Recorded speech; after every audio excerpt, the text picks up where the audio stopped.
Every day, every single day, things are happening in the world of deals and deal makers. And there's never enough time to keep up with every company, transaction, announcement, or whatever. It's just exhausting. And we have a new product to help fix that. This is Axios Pro Deals, a new premium subscription product bringing you tailor-made insights like never before. For the last 5 years, Axios has helped deal professionals navigate the whole deal landscape with Pro Rata. With Axios Pro Deals, we're diving deeper into the industries that matter most to you. You just want stories on fintech? There's a newsletter for that. MedTech deals? We've got you covered.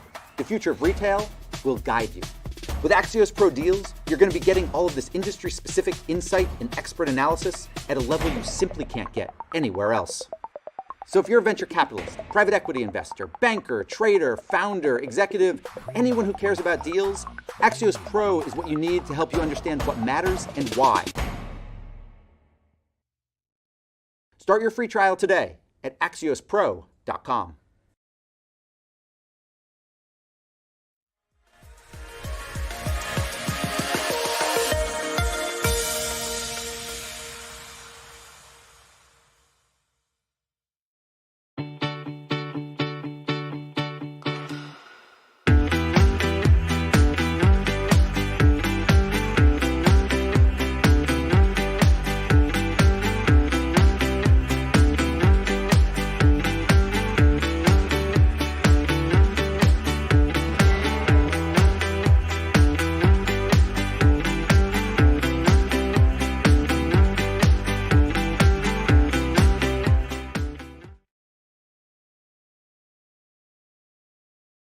Welcome to our Axios Latina, Las Noticias del Día virtual event. I'm Russell Contreras, the race and justice reporter at Axios, and I'm coming at you from Rio Rancho, New Mexico. And welcome to our audiences on Facebook, YouTube, Twitter, LinkedIn, and of course, Axios.com. Join the conversation today on Twitter with @Axios and use the hashtag #AxiosEvents. Over the next 30 minutes, we'll talk news of the day with Congresswoman-elect Monica de la Cruz on what's ahead as she enters Congress as a new member. We'll also talk to Melody Gonzales, who will speak to the state of economic access for Latinos. Our next guest is the newly elected Congresswoman from San Antonio and the Texas Valley, Monica de la Cruz, coming at us from her home in Texas. Monica, thanks for joining us. Thank you. To start off, you won your election at a time that was expected red wave. Most of the folks who ran, known as the Quad or the Trio, lost. You were one that won in an area that has historically been Democratic. What did you do differently that the others did not? Well, I can tell you this. It was an exciting journey. And the first thing is we were grateful that the Republican Party actually began to invest in this district. And while we did fall short in some of the races you just mentioned, we made great strides, not only in Texas 15 and flipping this district, but in Hidalgo County. Now, you have to understand that Hidalgo County is 93% Hispanic, always been a deep blue county. In fact, in 2016, Hillary Clinton won this county by 40 points, 40 points. So it was exciting to see that in 2022, we actually swung this county 30 points. Now, while we did fall short, we can't sneeze at those 30 points because that is a big movement. So we're headed in the right direction and we're making people aware of how their values align with the Republican Party. And it's obviously making a difference. Now, you have not apologized for your conservative credentials, being a conservative woman, being a Christian. But yet, during the campaign, you have struck a kind of bipartisan tone, especially after you lost, saying, I'm going to Congress, but I want to work with the other party. Why was it important for you to say, look, I'm a conservative woman, but I'm here looking for common ground? Why was that important for you? At the end of the day, you are absolutely right. I'm a conservative Christian Republican woman, and that's how I ran. However, look at the role that this district and being a congresswoman actually plays. It is to represent everybody in my district, whether they voted for me or not. And that's exactly what I intend to do. That is a promise that I made during my election, and that is a promise that I intend to keep. I've already done some bipartisan work on the Hill. We recently had a media conference with both Republicans and Democrats. Just today, I was talking to the Hidalgo County judge, who's also a Democrat, talking about Title 42 on the 21st and how we can work together on what is about to happen. So I want people to know that I represent them whether they voted for me or not. And I'm glad that you got that message, and I hope that everybody gets it in this district. Right now, around the world, Christians are celebrating the birth of Christ. If you look at Matthew, the Holy Family had to leave their home in Bethlehem to go down to Egypt. They became refugees. Right now, on Christmas, there are a number of refugees not too far from where you live on the border there. You are a Christian woman. You've read the Bible. You know it very well. How do you balance the need for compassion for the stranger with the need for laws? You are someone that supported the wall, but you also have said we need more immigration judges. How do you balance that with your beliefs and what you have to do as your fiduciary responsibility as a lawmaker? Well, I can tell you this. As a mother of 2 children and a single mom at that, I understand how these mothers who are coming across, bringing their babies over here for the American dream. And I am compassionate to that. My heart really goes out to them all year round, but especially in this time of Christmas. And how I feel is that an open border is not compassionate legislation, because what an open border does is it gives the signal to people that they can come through the treacherous, very, very dangerous journey, not through a law-abiding way, but through the cartel, who we know takes advantage of women and children, very sadly raping women and children along the way. And that's what I want to stop. I believe that we need to have laws in place where we honor these immigrants in their journey and their desire to be part of the American dream. And that's why after I'm sworn in, I want to work in a bipartisan way for solutions for these immigrants to come in a compassionate and a way that honors them. Now, members of your party, when they talk about immigration, they use rhetoric like, say, hordes, or there's an invasion. This type of rhetoric, some people find racist. Now, you're someone who has been very honest about where you stand on border security. Should we tone down this rhetoric if we're looking at solutions? Because I think that some people may be turned off and then immediately go into their camps and not listen to each other. Is that type of rhetoric hurtful? I can talk about my district and what I believe. I know that here in Hidalgo County and in my community, we see all sides of the immigration crisis that's happening. Number one, we've seen the inhumane treatment of these immigrants that are coming across. As I mentioned, we've heard of women being raped, children being raped. We see pictures of little babies as young as 2 and 3 years old that have been left abandoned in the harsh Texas land. And we also have seen our community resources depleted. We see mental health issues happening with our Border Patrol agents, where we have had the highest number of suicides among Border Patrol and custom agents. So I think that I have a view of illegal immigration differently than maybe someone does in Michigan or another part of the country, because I'm here and I'm living it with my community members, with my fellow officers, with my church that gives to these and takes care of these illegal immigrants. So I think that down here in South Texas, we are compassionate people and a caring people. And that's why we believe that these immigrants should come in a way that honors them and that they are able to have the American dream by following the rules and our laws in place. One of your big campaign promises was to make it easier for small businesses to conduct their livelihood. But at the same time, we have Latinas only getting paid 56 cents per dollar of, say, of white men. What can be done to narrow this gap, this Latina equity gap that we have with wages?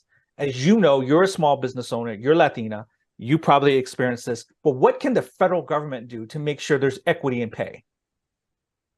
Well, I'm a small business owner and I've owned several small businesses over the last 20 years. And I am a capitalist. I believe that the market experience of an employee and how they work at their job, they will get paid fair wages for their fair work. And that's the way the system should go. I don't believe that government should manage a small business or their employees.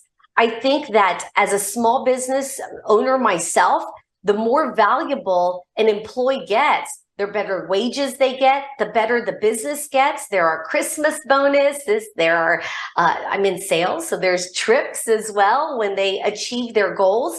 And I believe that we should be respectful of people and their work ethic and how hard they work. And they should be able to achieve their finances through that way. In our final 30 seconds or so left, I want to ask you, you made history as being the first Latino Republican elected in your area. In the next election, are you going to have some comadres join you in 2024? Is this the beginning of a movement? I am so honored and humbled that my community elected me to be the first Hispanic to represent Texas 15 and the first Republican.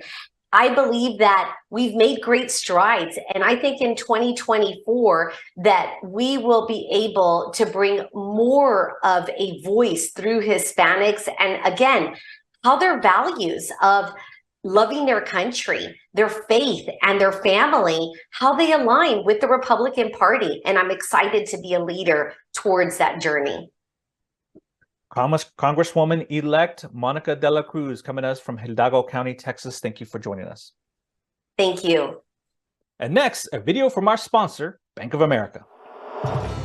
We help build a better future when we harness the power to develop new ideas.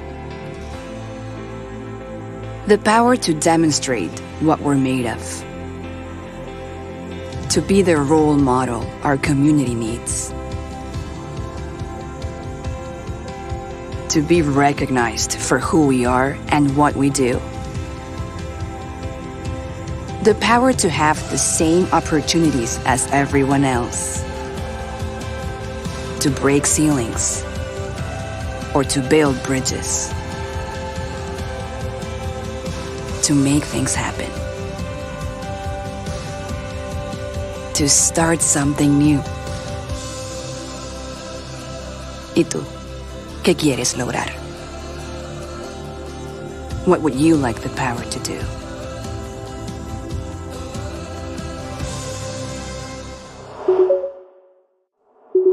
I'm Astrid Galvan, and I'm the editor of Axios Latino. Our final guest today is the executive director for the White House Initiative on Advancing Educational Equity, Excellence, and Economic Opportunity for Hispanics, Melody Gonzales, joining us from Washington, D.C. Welcome, Melody. Gracias, Astrid, and thank you for having me. It's a pleasure to be with you today. Of course. So let's get started. Let's zoom out a little bit. Can you briefly tell us a little bit more about the history and the mission of this White House initiative and where it stands now?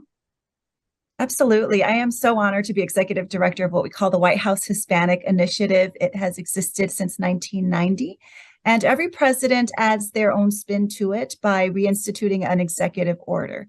And for me, it was really exciting as a Latina who's worked in the nonprofit advocacy, campaign side, a lot of different sectors, to see this executive order come out because it was very artfully written with a lot of depth to it. And so a few things that are new: our executive order used to center on just education. Our office is housed in the Department of Education. So my boss is Secretary Miguel Cardona, one of 4 Latino cabinet secretaries or agency leaders. And it's just such a joy to work in the Department of Education under him.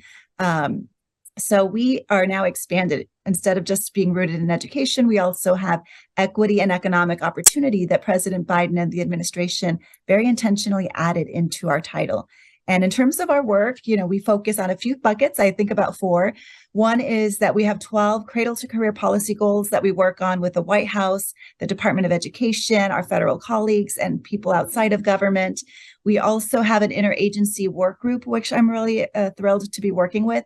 Secretary Cardona asked every secretary to designate a team of staff to staff into our initiative. And this is something that's never happened before in this sort of way. And we work with this interagency work group of over 30 federal agencies, helping provide technical assistance, sharing recommendations with them, and also working with them to create an agency action plan to make sure they're delivering on this executive order, our policy goals, and service to the Latino community. Also looking at things like, how do we recruit more Latinos into the federal government? We've historically been just about 10% of all federal workers. Looking at things like, how do we better invest in Hispanic serving institutions? There's a lot of research money and funding and grant support that can go to them. And then also looking at things like procurement. The federal government is the largest player when it comes to procurement, and Hispanic-owned businesses are less than 2% historically of those who've gotten federal contracts. And so it's really exciting to be able to work with our agencies to see how across the board we can better serve and be inclusive of our communities. We have a commission that was recently announced. And so we're going through the process to have them go through their ethics and onboarding to start our meetings. 21 leaders from around the country will be working with us to inform government, but also serve as messengers out in the community across the country. And then the 4th piece, which is also really exciting to be a part of, is our public engagement work. So we have a space to work in English and in Spanish with the public, virtually and in person. And one of the things I'm really proud of this year is that we worked with the Aspen Institute to lead 6 in-person summits at Hispanic serving institutions.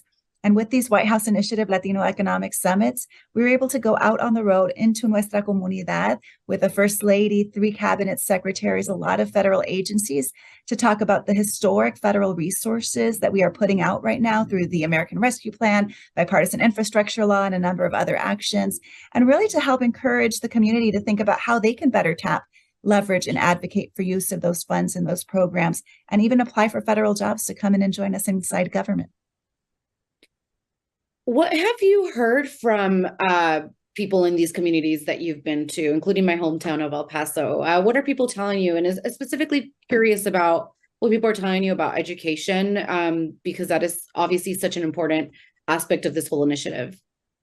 Yeah, it's so rewarding to be in the community because I think there is a lot that is happening in government that our community doesn't always know about. And doesn't always know how to research or find the answers to. And so we're helping build those bridges and connections. I think about how while we were on the road, we were rolling out the public service loan forgiveness waiver program. And, it was really rewarding to be out in the community and help answer questions so that people could apply before the deadline of the special PSLF waiver to get their loans canceled. And to share the story like of the Ana Caba from Hispanic Federation who applied for this program, shared her story with us at the Department of Education, and shared that she got $180,000 of her student loans canceled. Sometimes the community has to hear and see those stories and hear from messengers like us to understand that these programs and opportunities exist and are out there for them. And I think I would Thank you add for to, like, that. one of the things that I've loved, and actually this ties back to your community of El Paso. One of the things I love is that, while we're sharing technical information, there's also a lot of inspiration that happens in these spaces. We get like 300 Latinos that come from different sectors, and we realize people came not just from those cities, but they flew and they even drove across state lines to join us. And there were lots of special moments. Like I think about a young Latina who had been interning with Congresswoman Veronica Escobar's office, who was there at the event with us. And at the end, she was so excited. And I asked her, what is it that makes you so excited about this event? And she shared, I had never seen and heard so many Latinos share how their culture and their language skills are professional assets. And so that to me is what this work is all about. It's about helping connect people to the technical programs and the historic dollars that are out there right now, the job opportunities, but to create those sorts of sparks in students like her. Or when we were in Gwinnett County, Georgia, there also were Latino students there. We went with inaugural poet Richard Blanco to that campus, and we met with the Latino Student Association afterwards. And some of the students shared, you have no idea what it means for you all as the White House Initiative to be here with us in Gwinnett. Everybody goes to Atlanta. Folks don't always make it out to Gwinnett. And so people also feel very much seen. And I think, what's great and energizing to me is that we're kind of planting these seeds. And, who knows, years from now, some of these students could even be in roles like mine, or, on a trajectory to become the next president or the next leaders within their states and hometowns. Yeah, got it. Awesome. I wanted to take a step back. Actually, what your comments about Georgia made me think about something that kind of got some attention this weekend. There was kind of this renewed uproar about comments that a school board made in Chattanooga, Tennessee, about Hispanic students being a burden on schools. And I wanted to ask about this because Georgia is a place where, the Latino population is skyrocketing, and the Latino population is growing in a lot of places where it traditionally hasn't been. And so I'm just wondering whether you can talk about, what are some of the issues that Latino students are facing, especially in K through 12 schools, especially English learners, and what are some of the things that the White House is doing to help with that? Yeah, absolutely. We know that, Secretary Cardona often talks about how 150,000 students are returning back to their classrooms this year, having lost a loved one, a parent, a caregiver. And so not only is there the academic learning that has to happen, but that emotional and mental health support. And I think what's great is working under the leadership of a secretary who, is Latino, is a father himself, is an educator who worked at multiple levels throughout the system, because he really gets this work, right? And so I think one of the things that we're really passionate about is making sure that everybody knows how to advocate for the resources that are there. The American Rescue Plan injected historic resources out into our states. In order for states to actually get those American Rescue Plan funds, they had to integrate equity and say that they were going to do some work on equity in order to get that tranche, part of the tranche of that money. And so now I think it's on school districts and educators and parents to be working with us in the federal government and make sure that we're really leveraging those dollars to support our English language learners, to recruit and retain Latino and Spanish speaking and culturally competent educators. We've also been able to use a lot of our funds to invest in programs that have never really been able to be funded the way that they are. For example, the Augustus F. Hawkins program is helping minority serving institutions, including Hispanic serving institutions, better build the pipeline to train Latino aspiring educators to actually enter the classroom and profession. So I think, some of the things that are important for our community to know are that we have a lot of staff and resources that care about the community. If people feel like they're being discriminated, the Department of Education has an Office of Civil Rights that is fantastic. And there are materials there in English y también en español. And people can also file complaints if they have concerns about how their children, or perhaps if they are staff, in some of these spaces, how they may be treated. And our department can look into those different situations. There's a guidance as well there for the Office of Civil Rights website. And we have a link to that at our Hispanic Initiative website, ed.gov/Hispanic Initiative. And so I guarantee you, for all of the different issues that are of top of mind for our community, there are a number of us Latinos, but also allies that are very much keeping our community in mind from different offices. And talking about English language learners, I'd also mention, at the Department of Education, we have an Office of English Language Acquisition. It is headed right now by Montserrat Garibay, a fantastic leader, Tejana as well, who has a really powerful and fantastic story, had been an educator in her own right as well, and is leading some really fantastic work and resources there. Thank you for that. Just switching gears a little bit, can you talk about how Latino students are impacted by the president's debt relief program being put on hold by the courts? Absolutely. We've been on a mission at the Department of Education to fight for the middle class and bring student loan relief. We know how important that is for our Latino community. And that, it was just a few months ago that Secretary Cardona joined President Biden at the White House to talk about this program where $10,000 to $20,000 would be canceled for federal student loan borrowers. And, sometimes I hear questions, will $10,000 or $20,000 make a difference?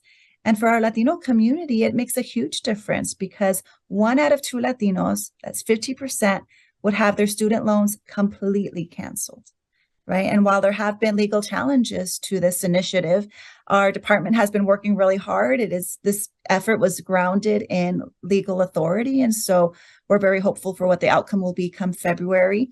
And in the meantime, our department's also working on a lot of other efforts to improve different processes. For those that do have loan balances, for example, seeing how we can change the income-driven repayment program and other practices so that maybe you pay less per month with that balance that you do have.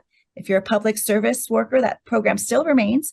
And maybe you get to that 10-year mark and you get more of a balance, a bigger chunk of that balance of your loans forgiven.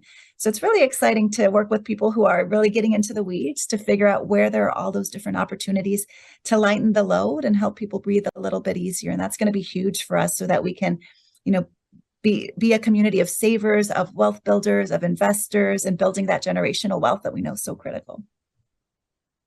Yeah. Well, Melody, that is all the time that we have for today. Thank you so much for joining us today with Axios Latino. We really appreciate your time. Absolutely. Thanks so much for having me, Astrid. And for anybody that wants to learn more or even join us and work with us at the initiative or in government, I'd encourage you to visit us at ed.gov/Hispanic Initiative.